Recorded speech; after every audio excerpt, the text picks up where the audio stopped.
This is Ben Davison. Subscribe to Stephen Icon.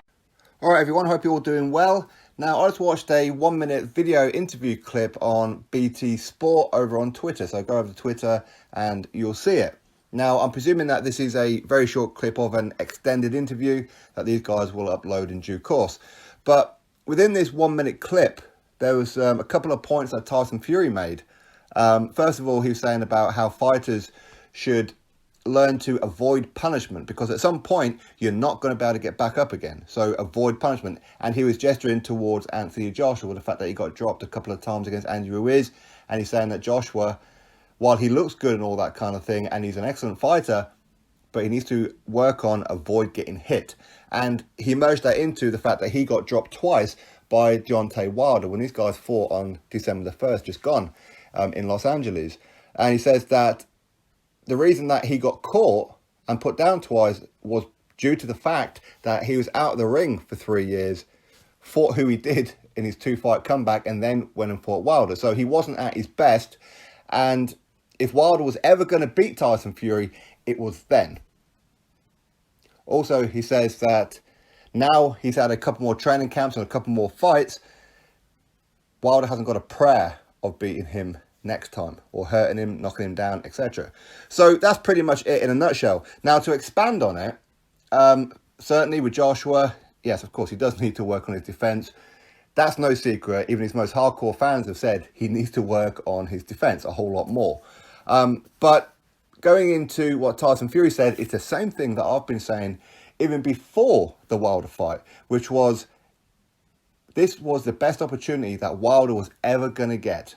Because the likes of even Tony Bellew wanted the Tyson Fury fight. Other fighters wanted the Tyson Fury fight. Even Antonio Tarver and Shannon Briggs were saying, give me the Tyson Fury fight. Because they all felt that after all that time out of the ring, with all that depression and mental illness and anxiety and putting on, was it up to 400 pounds or whatever it was, there was no better time to fight Tyson Fury and to get a name of Tyson Fury on your resume than at that point. And Deontay Wilder couldn't do it. Fact is, and we all know this, even though it was factually a draw, that is what the records state, most people will agree that whether you like Tyson or whether you don't, he beat Deontay Wilder. People who disagree with that will say, but he got dropped twice. Anybody who watches boxing, you will know getting dropped twice in a fight doesn't give you an automatic win. Again, some people go on about how, but to beat the champion and to get the belt from the champion, you have to rip it away. In other words, convincingly beat the champion. But again, that's not the rules, okay? The champion doesn't get a round or two head start on a fight. That's not how it works. But anyway, the fact is, it was a draw. He did get dropped twice. And as Tyson Fury said there, that he put that down to the fact that he was so inactive. He wasn't at his best. He wasn't sharp. But now he will be. Which is why I said quite some time that the longer the rematch takes, as much as I wanted the rematch straight away, and to be honest, yes, of course, I wanted the rematch right away, okay? And yes, I was disappointed that Tyson Fury pulled out of it. But ultimately, the longer that they leave it, the more it's going to favour Tyson Fury, because he's getting more and more camps, and he's staying conditioned as well, which is something Tyson has never really done. He's usually blows up in between camps, okay, and then spends most of his training camp losing the weight. But now he's virtually there on point. So when he goes into fully fledged camp, he's only losing a few pounds here and there.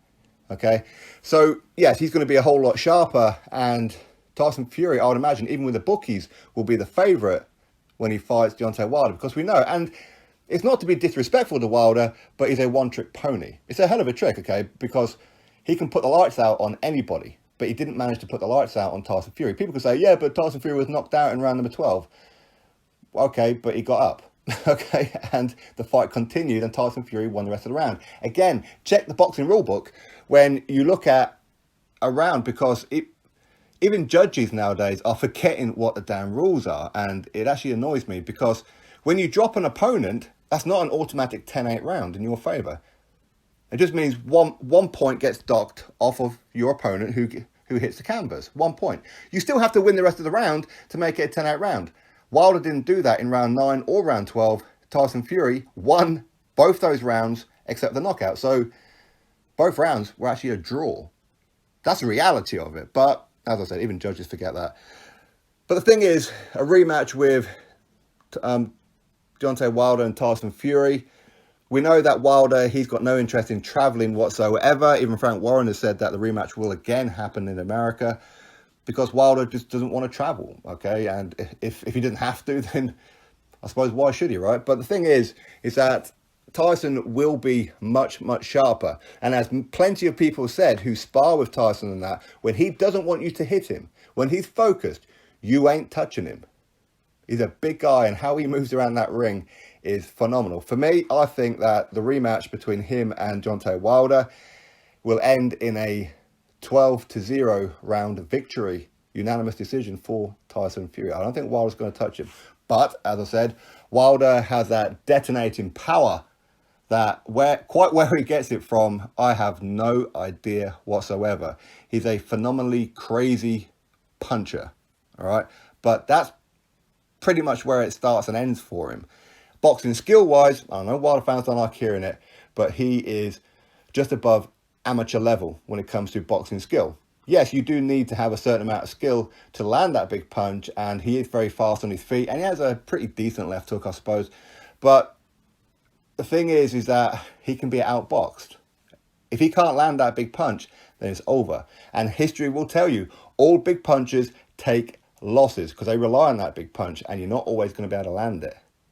But anyway, I mean, that's Tyson Fury's words, saying that now Deontay Wilder has not got a prayer of beating him now. If he was ever going to beat him, it should have been on December the 1st, which is exactly the same thing that I said.